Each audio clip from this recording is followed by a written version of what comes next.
Meet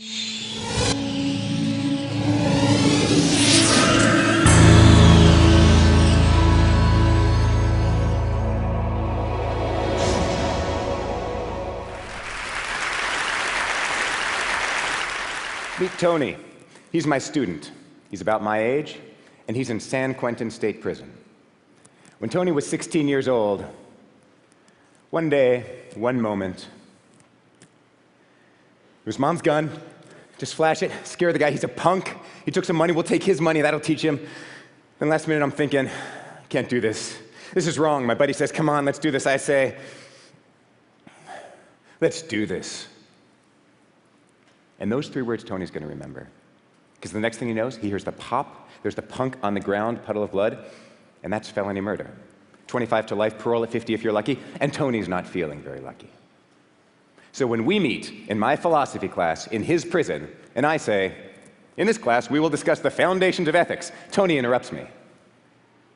What are you going to teach me about right and wrong? I know what is wrong. I have done wrong. I am told every day, by every face I see, every wall I face, that I am wrong. If I ever get out of here, there will always be a mark by my name. I'm a convict. I am branded wrong. What are you going to tell me about right and wrong? So I say to Tony, sorry, but it's worse than you think.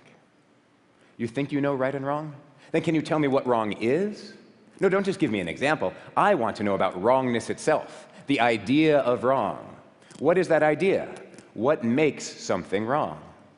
How do we know that it's wrong? Maybe you and I disagree. Maybe one of us is wrong about the wrong. Maybe it's you, maybe it's me. But we're not here to trade opinions. Everyone's got an opinion.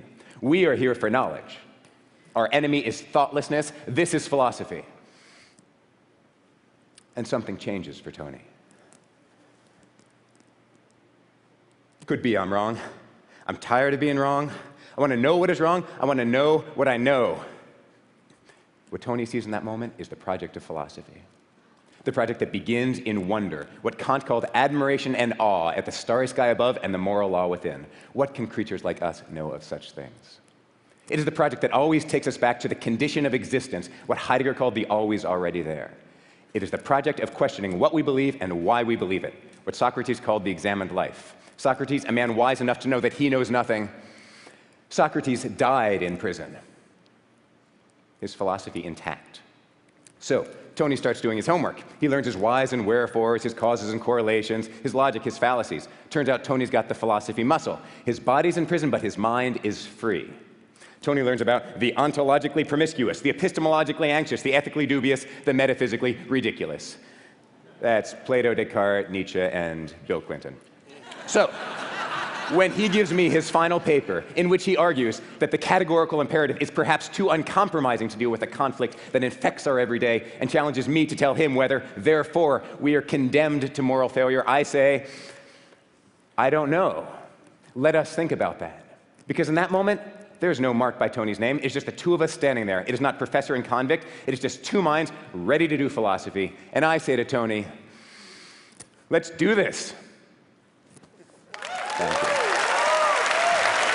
Thank you. Thank you.